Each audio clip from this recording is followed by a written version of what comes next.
C'est vendredi, c'est David Alexis, bienvenue dans ce nouvel épisode. Et aujourd'hui on va parler de Prohibition Montée de Alan Rorison, c'est le créateur de beaucoup de choses, Smoke 2.0.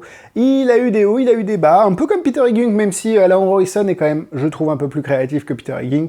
Juste une appréciation personnelle.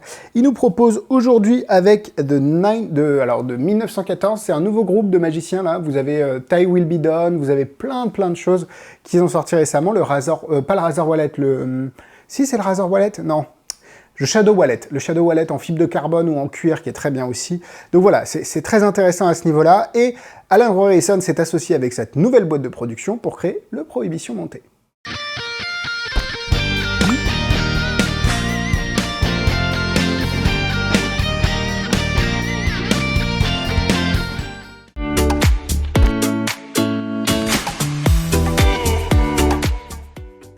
Le Prohibition Montée est très intéressant, vous expliquez que la période de la Prohibition, les jeux d'argent avec des bontos, le bonto de cartes, était interdit avec des cartes entières. Du coup, pour contourner la loi, les petits filous, qu'est-ce qu'ils se sont dit? On va faire des bontos avec des moitiés de cartes. Et du coup, ils peuvent pas, on n'est pas sous le coup de la loi, on n'utilise pas des cartes entières, monsieur, on utilise des moitiés de cartes.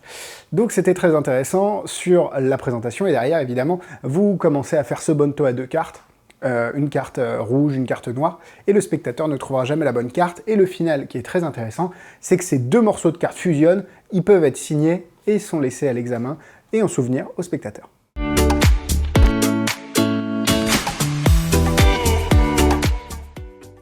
Prohibition Montée, vendu au prix de 29,90 €. Le lien est dans la description pour l'acheter chez Magic Dream, parce que si vous passez commande dans la description, vous avez la possibilité de m'aider et ça fait grave plaisir. Et en plus, vous pouvez bénéficier d'une vidéo explicative en français réalisée par nos soins, exclusive, disponible sur votre espace client, rubrique Mes modes d'emploi.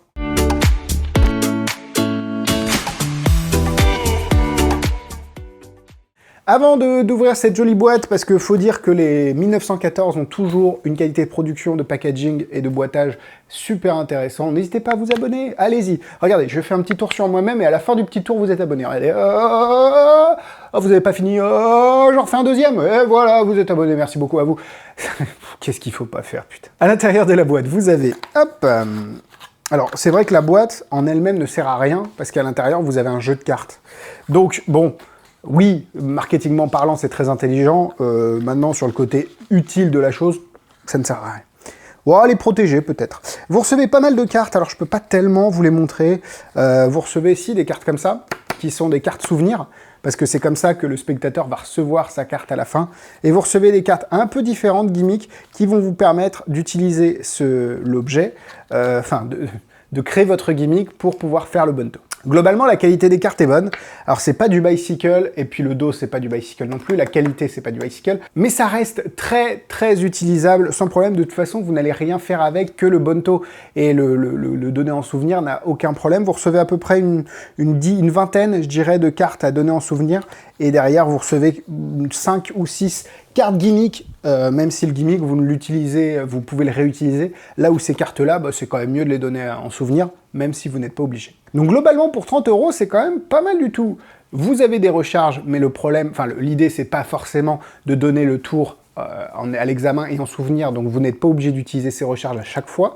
Et du coup, si vous n'utilisez comme moi que les produits qui vont bien, tout ça, ça me reste en spare pour la suite. Donc derrière, moi je me suis fait mon petit set, la carte je la laisse pas en souvenir et je fais le tour au spectateur comme ça, donc il n'y a pas de problème de refill. Même si je pense que pour des clients importants, si vous êtes payé, si vous avez des choses comme ça, il peut être intéressant de le laisser en souvenir parce que c'est un cadeau impossible et ils vont se souvenir de vous. Un petit coup d'agrafe sur la carte de visite et derrière, vous avez une superbe com. C'est très intelligemment pensé et derrière, vous pouvez faire évidemment le bonto, le Prohibition Montée. Donc 30 € pour un effet sympa. Est-ce que ça va remplacer mon stand-up Monty? Vous allez le voir dans la suite de la vidéo. Mais l'idée est très bonne, les produits sont de qualité et c'est pas excessivement cher. Je valide.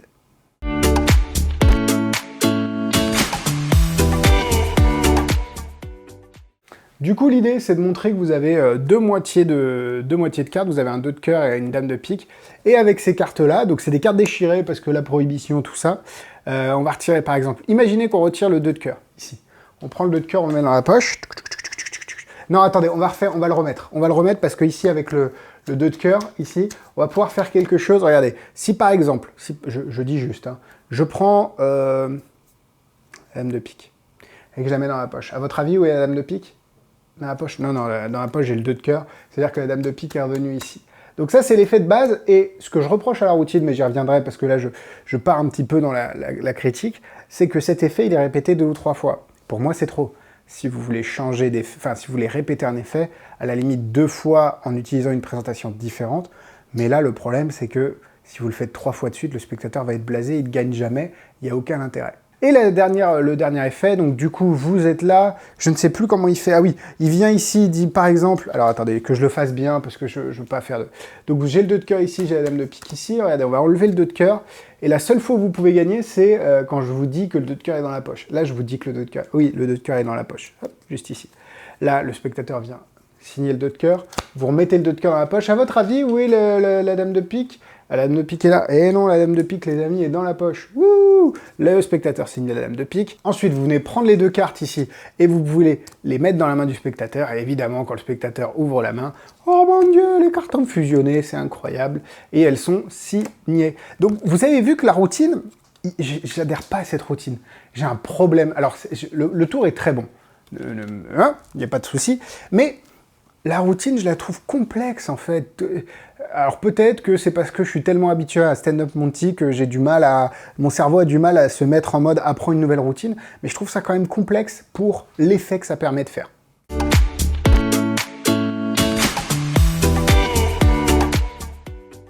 Donc on part sur les points négatifs. Comme j'ai dit, le premier problème, c'est que la routine, à mon avis, est mal structurée, parce que il y a des effets qui sont redondants, c'est pas parce que... Après, elle peut complètement convenir à Alan Morrison, moi elle ne me convient pas, je trouve que c'est bizarre de venir à la poche, il y a quelque chose de pas normal, et puis surtout, vous n'êtes jamais clean sur la présentation des cartes, là où, je vais le comparer au monstre sacré des Bonto Stand-Up Monty, il y a quand même plus de convinceurs que ça.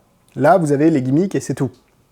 Stand-Up Monty, l'avantage de 3 cartes, c'est que vous avez possibilité de montrer plus de fois les dos, vous avez possibilité de plus convaincre le spectateur que les cartes sont normales. Je trouve aussi que la manipulation avec des moitiés de cartes n'est pas aussi simple qu'avec des cartes normales. Ça peut paraître bizarre, mais les moitiés de cartes, je les trouve un peu plus complexes à manipuler, je suis moins habitué et du coup j'ai moins de facilité à rentrer dans la routine. Pareil, il y a quand même des mouvements qui sont pas faciles, hein. Il y a je vais pas dire des faux dépôts, mais il y a quand même des choses qui doivent être faites qui requièrent un niveau un peu plus élevé qu'un simple Bonto, que ce soit un Bonto de Skinner ou un Bonto de Gareth Thomas. Évidemment, si vous voulez faire le tour et donner les cartes à l'examen et en souvenir, ou en souvenir, parce que l'examen, vous pouvez les donner à l'examen et les reprendre derrière, mais si vous les laissez en souvenir, derrière, il va falloir acheter des refills. Voilà, j'espère que ces points négatifs ne vous ont pas trop choqué. Si jamais ça vous convient, on passe au point positif. En point positif, c'est vrai que la présentation est géniale. Je trouve que partir d'un événement historique pour justifier l'utilisation d'objets, c'est génial. D'ailleurs, petit aparté sur ce type de choses-là, si vous aimez tout ce qui est fait historique et puis derrière, présentation un petit peu, pas steampunk, mais ère victorienne, etc., le bouquin Parlor Tricks de Morgan & West, il est en anglais, mais ça vaut le coup, vraiment, ils ont un spectacle de scène, alors... Ils ont encore un niveau plus élevé d'ère victorienne et de thématisation de spectacle, mais celui-là est très très bien. Vous avez le spectacle en vidéo, vous avez ensuite le bouquin avec tous les effets, leur script et les explications, et derrière, c'est toujours bien de re-regarder le spectacle une deuxième fois, après avoir vu comment il faisait. Voilà, petit aparté terminé, c'est très très bien. J'aime beaucoup les cartes, le design est vraiment cool. Je suis pas forcément un grand amateur de cartes à jouer, mais je trouve que le design est assez cool, assez discret, assez sympa. Et derrière, les cartes sont de bonne qualité, c'est important quand même. Je disais que c'était pas forcément important, mais pour faire les manips, il faut qu'elles glissent, pour faire le Mexican Turnover, il faut quand même qu'elles aient des caractéristiques un petit peu particulières. Et du coup, elles l'ont et elles tiennent dans le temps, et ça c'est un bon point. Pareil, si vous voulez l'avoir dans votre portefeuille, ça prend quand même vachement moins de place qu'un Stand-Up Monty, donc vous pouvez mettre ça sur un petit emplacement où il y a des cartes de crédit, et vous pouvez faire votre Bonto derrière à tout moment, c'est quand même non négligeable. Donc on est vraiment sur un effet très très cool, très intelligent, bien pensé, un peu complexe à mon goût sur la routine pour moi, un peu mal structuré dans les faits, mais je pense qu'il y a moyen de le restructurer sans problème, donc pour moi ce sera 3 cœurs. Niveau difficulté, je trouve que les enchaînements sont un peu plus compliqués à apprendre que des Bonto comme le Stand-Up Monty, donc je vais lui mettre 3 étoiles.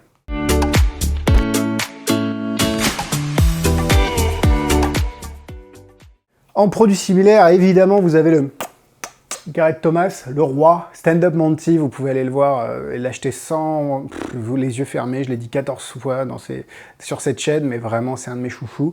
Le French Monty, avec la version light, qui est très très bien, de Michael Stutzinger.